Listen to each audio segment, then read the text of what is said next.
it's Morgan, and welcome back to my channel. Today, I'm going to be talking about episode 21 of season 6 of Riverdale, chapter 116, The Stand. Now, if you haven't seen the episode, there will be spoilers in this review, so stop watching if you don't want to be spoiled.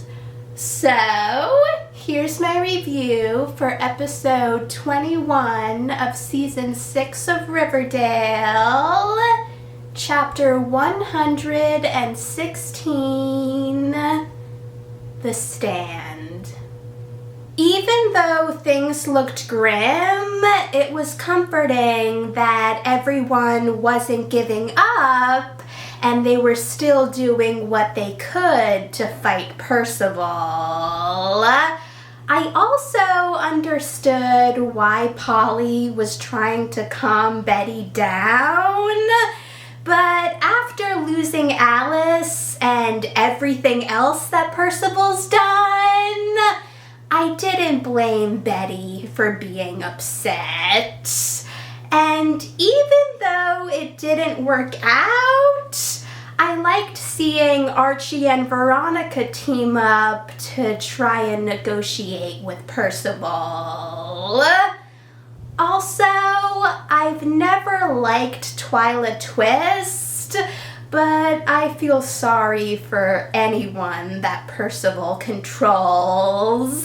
And you could tell that Twyla was creeped out by Percival.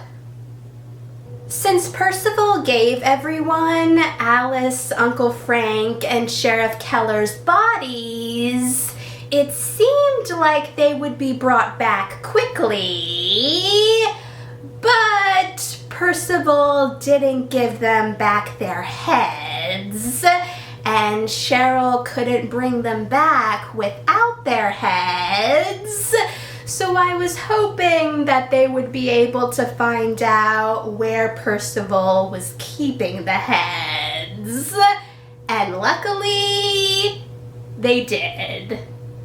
I understood why Tabitha wanted Jughead to leave Riverdale, since in all the futures that she saw, Jughead doesn't survive. But Jughead wouldn't leave Tabitha or his friends in danger. And while I was worried about Jughead dying, I was hoping they would find a way so he could live. It was sad to see Reggie be controlled by Percival again, but even though Archie was dying, I wasn't worried since I had a feeling that he would be saved. I was also really proud of Betty and Veronica, since they were pretty smart with the way they dealt with Glenn's dead body and Veronica's grandmother, respectively.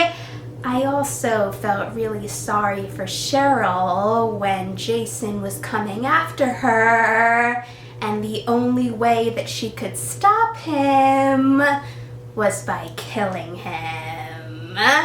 I was wondering how Cheryl was going to explain that to Polly, but since we never saw her explain it to Polly, I'm going to assume that Polly understood.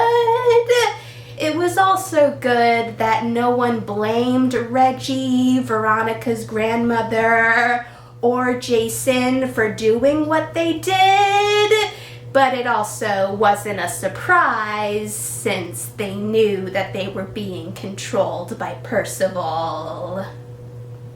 It was a smart idea when Tony told Tabitha that she could speed up Anthony's growth so he could help them defeat Percival. but it was also really sad since that meant that Tony and Fangs would miss seeing Anthony grow up. But if it meant defeating Percival, they were willing to make that sacrifice.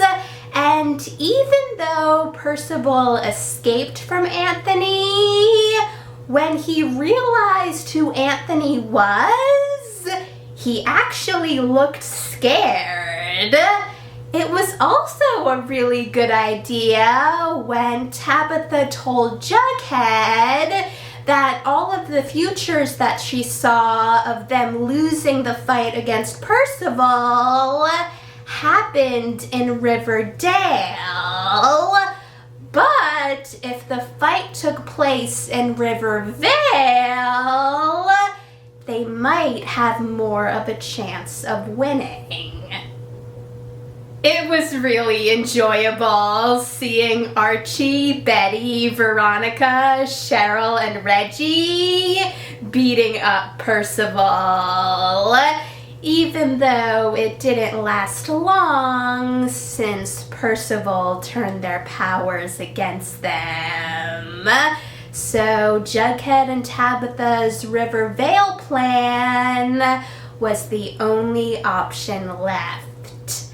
And it worked. I'm wondering how the conversation between Jughead and the people in Riverdale went, but however it went, the Riverdale versions of everyone stabbed Percival, and then Mr. Cypher took him away. And Cheryl was able to bring back Alice, Uncle Frank, and Sheriff Keller. I do wish that we would have gotten a scene of Alice finding out that Polly was alive, but it was still nice to see Betty, Polly, and Alice sitting on the couch together. Now, even though Percival was defeated, things are obviously not back to normal, since before Mr. Cypher took Percival away, Percival did something to cause Bailey's Comet to come straight to Riverdale. And Tabitha realized that the destruction she saw in the future wasn't the outcome of the fight with Percival. It was the outcome of Bailey's Comet. Now, since we know that there will be a season 7, which will be the last season, I'm curious to see what happens in the season 6 finale, especially since in the promo we saw everyone waiting for Bailey's Comet to hit, Archie proposing to Betty, and Veronica and Cheryl kissing. So this should definitely be a very interesting season finale. Thanks for watching, guys! If you saw the episode, let me know in the comments what you thought about it. And if you want to see any of my previous Riverdale reviews, check out the playlist. And if you want to see any of my future Riverdale reviews or any of my other future videos, hit that subscribe button and I'll see you in the next video. Bye.